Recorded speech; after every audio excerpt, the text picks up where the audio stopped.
The coffee had gone cold hours ago, but Dr. Rebecca Vance didn't notice. Her eyes were fixed on the data streaming across 6 different monitors, each one showing impossible readings. Numbers that shouldn't exist. Patterns that defied every law of physics she'd spent 20 years studying. "Tell me I'm seeing this wrong," she whispered. Beside her, Lieutenant James Morrison leaned closer to his own screen, his face pale in the blue glow. "You're not wrong. Contact confirmed. 817 vessels, emerging from what looks like a tear in space itself." Rebecca felt her stomach drop. For decades, humanity had been screaming into the void, sending signals, building listening stations, dreaming of the day when someone would answer. Now that day had come, and the answer arrived not as a greeting but as an armada. The observation deck of the Galileo station orbited high above Earth's atmosphere, a silent sentinel watching the cosmos. Tonight, that cosmos had become crowded. The alien ships materialized near Jupiter like drops of mercury falling upward through water.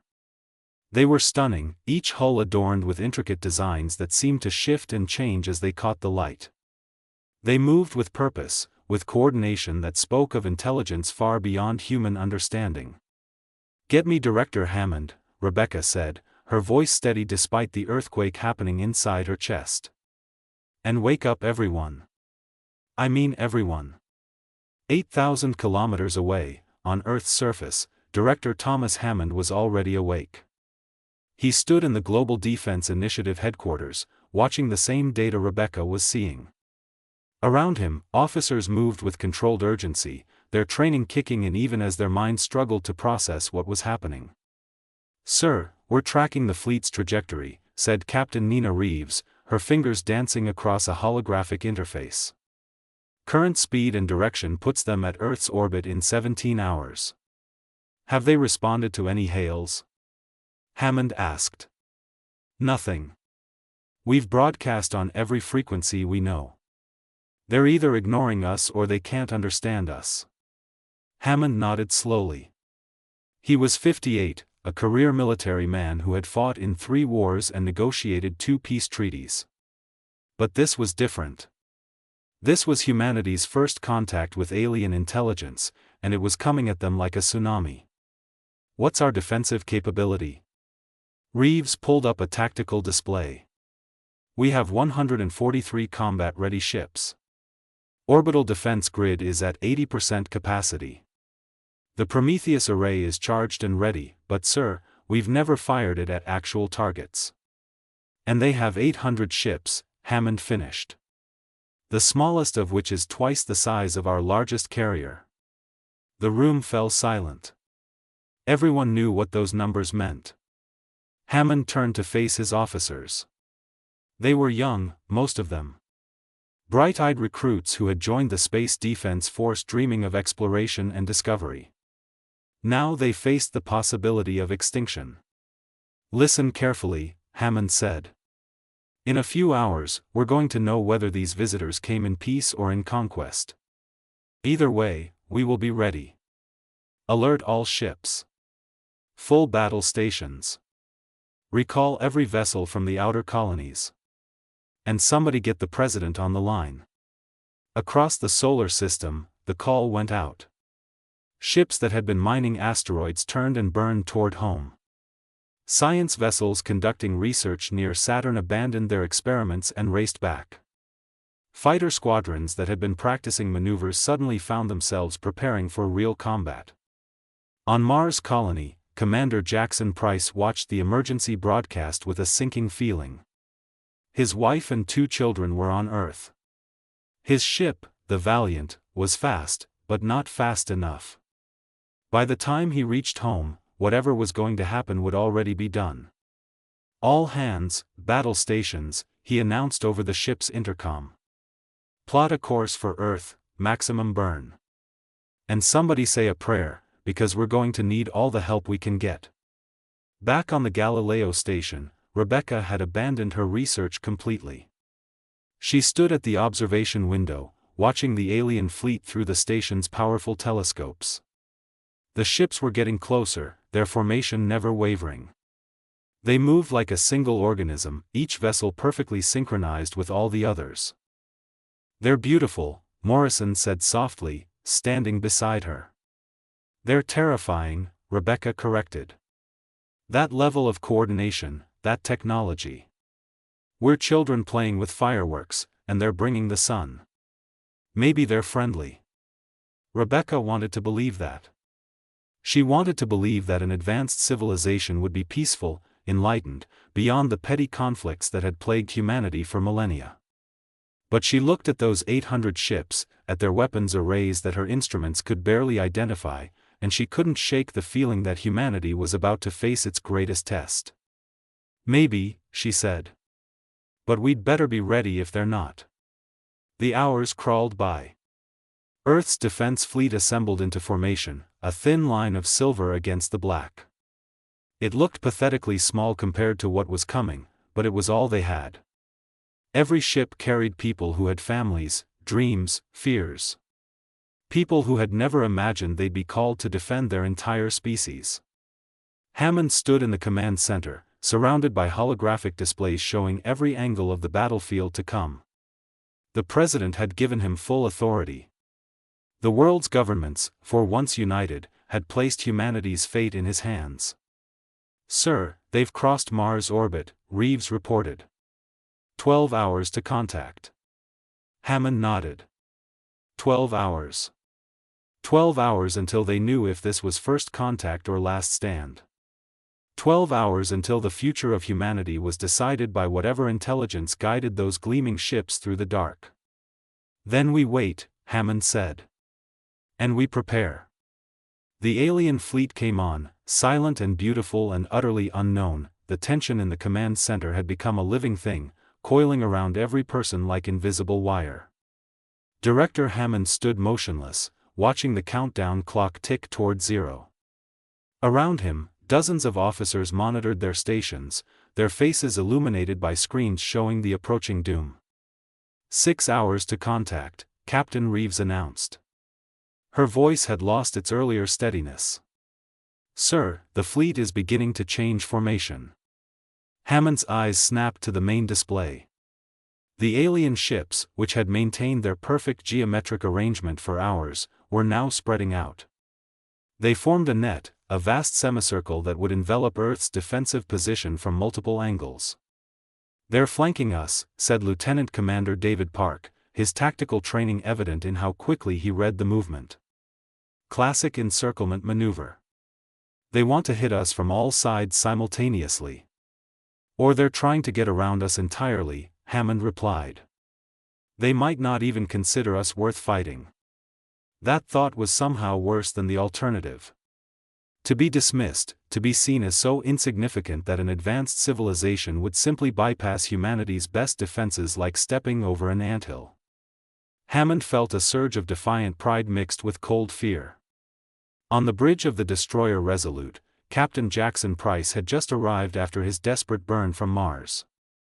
His ship was battered from the journey, pushed beyond safe limits to reach Earth in time. Now he took his position in the defensive line, knowing his chances of seeing his family again were shrinking by the minute. "Dad, are you there?" The voice crackled through his personal comm. His daughter, Emma. She was 14, smart as a whip, with her mother's eyes and his stubborn streak. "I'm here, sweetheart," Jackson replied, stepping into his ready room for privacy. "Mom's scared." "She won't say it, but I can tell. Your mom is the bravest person I know." "You both are. Are we going to be okay?" Jackson closed his eyes. How many fathers throughout history had been asked that question? How many had wanted desperately to say yes, knowing they might be lying? "I'm going to do everything I can to make sure of it," he said. "I love you, Emma. You and your mom and Tyler. More than anything. I love you too, Dad. Come home." The comm went silent. Jackson stood there for a moment, letting himself feel the weight of it, then pushed it down deep where it couldn't interfere with what needed to be done. He returned to the bridge. "All weapons charged and ready," his executive officer reported. "Crew is at battle stations. Good, Jackson said. Now we show these visitors what happens when you threaten Earth. Back at the Galileo station, Dr. Rebecca Vance had made a discovery that filled her with equal parts excitement and dread. She'd been analyzing the energy signatures from the alien ships, looking for any pattern, any clue about their technology. "Morrison, look at this," she called out. The lieutenant joined her at the console. Rebecca pointed to a series of wave patterns on her screen. "These energy readings, they're pulsing in a rhythm. Not random. It's deliberate. A signal? More than that. Watch." Rebecca isolated one of the patterns and ran it through a spectral analysis. "This frequency, it matches Earth's electromagnetic signature. And this one matches human brainwave patterns during communication." Morrison stared at the data. "They're scanning us. Learning about us. They've been scanning us since they arrived. They probably know more about humanity now than we know about ourselves." Rebecca felt a chill run down her spine. Which means whatever they're planning it with complete information. Should we warn Hammond? Rebecca was already reaching for the comm. "Director, this is Vance at Galileo. We've discovered something critical." She explained her findings quickly. Hammond listened in silence, then spoke with grim certainty. "So they know our capabilities. They know exactly how outmatched we are." "Yes, sir. But there's something else. The scanning pattern, it's focused heavily on our cultural transmissions. Music, art, literature. They're not just analyzing our weapons. They're studying who we are." Hammond processed this.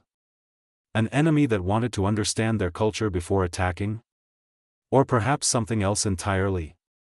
"Keep monitoring," he ordered. "And Vance? If you figure out what they want, I need to know immediately." "Understood, sir." The alien fleet was now 4 hours away. Close enough that Earth's telescopes could make out individual details on the hulls. The ships were even more magnificent up close, covered in symbols that seemed to tell stories in a language humanity couldn't read. Some vessels had what looked like gardens visible through transparent sections, suggesting living spaces. Others bristled with technology that defied identification. In London, people gathered in the streets, watching massive screens showing the approaching fleet.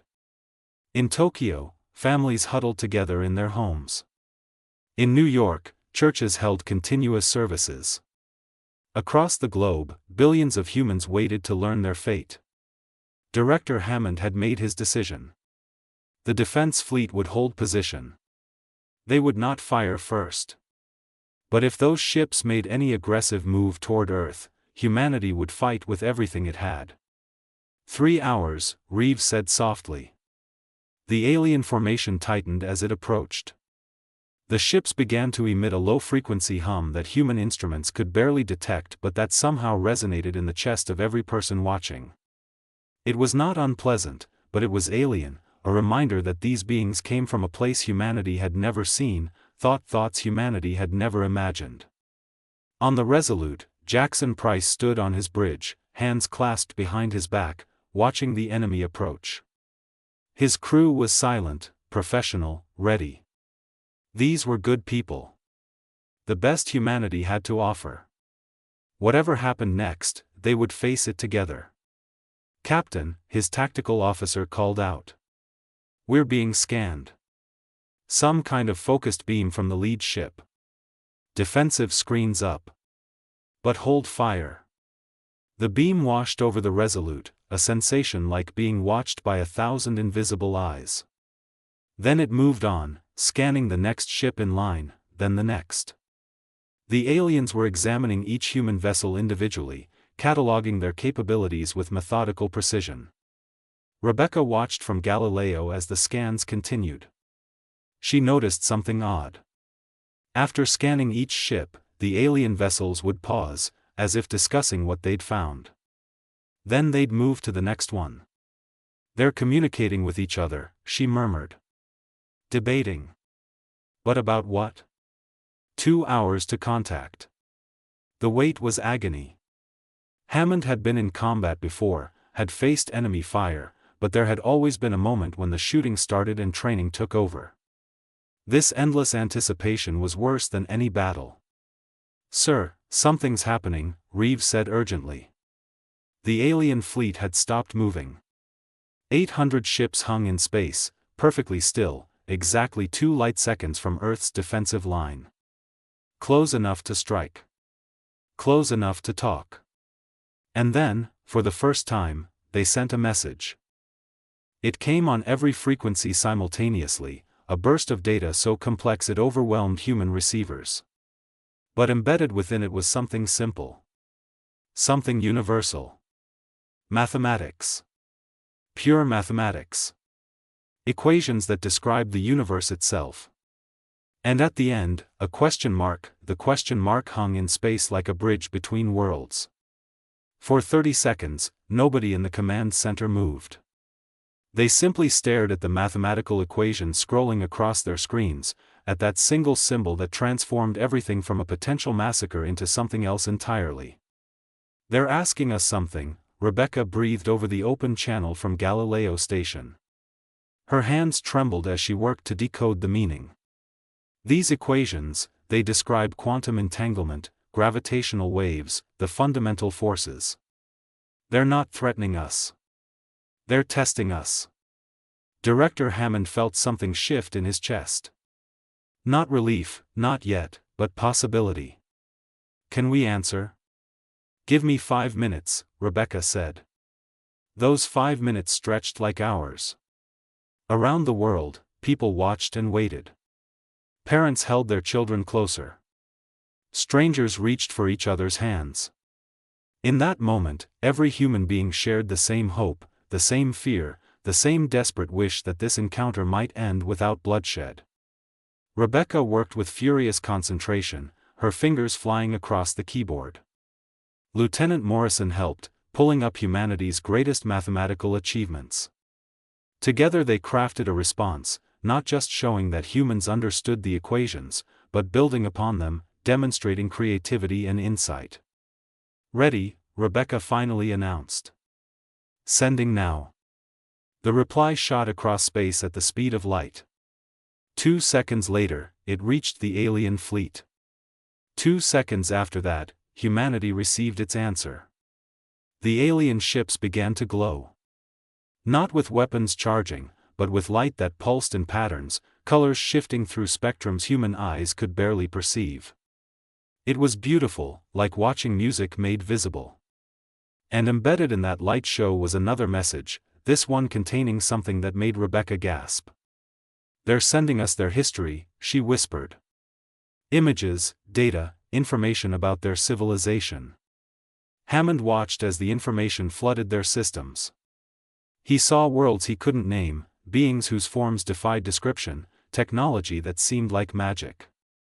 But more than that, he saw something that made his throat tighten. He saw war. Terrible, devastating war.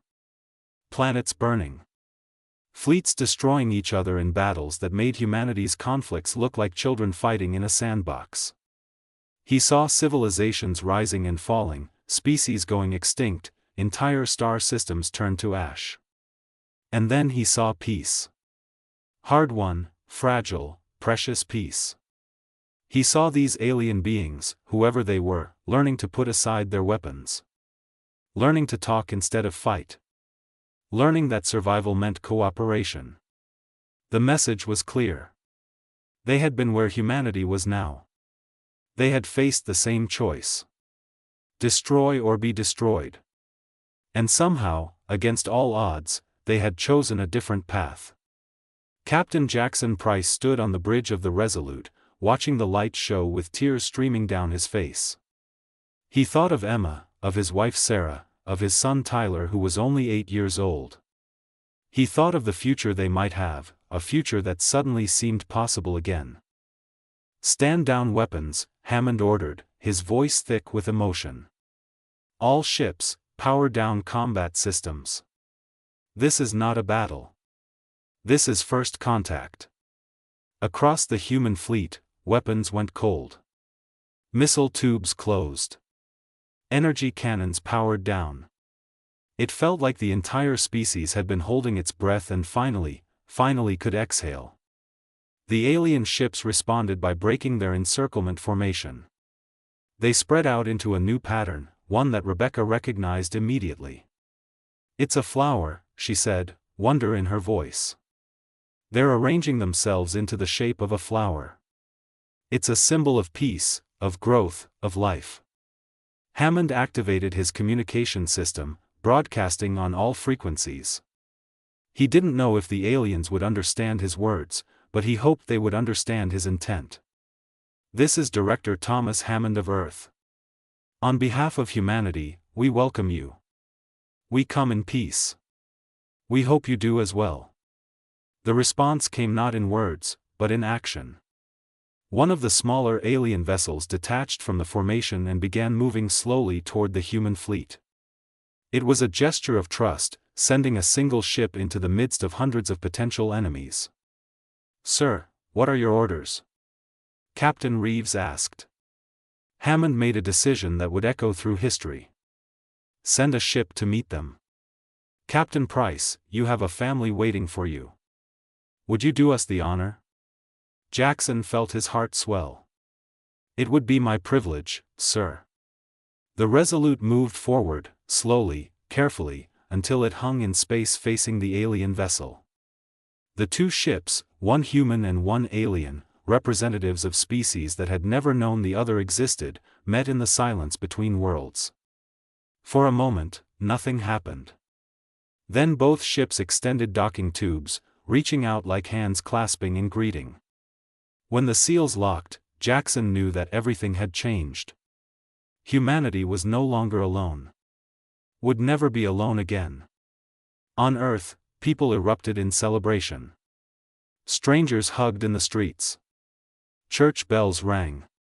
Fireworks lit up the sky even though it was still daylight in many places. Parents wept with relief, holding their children and whispering that everything was going to be okay. Rebecca sat back in her chair at Galileo Station, exhausted and exhilarated. Morrison stood beside her, both of them watching the historical moment unfold. "We almost destroyed each other," Morrison said quietly. "We came so close."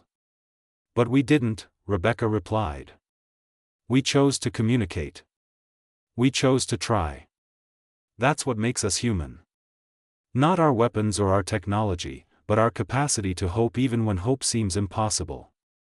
Hammond stood in the command center, surrounded by his officers, and felt the weight of the last hours finally begin to lift.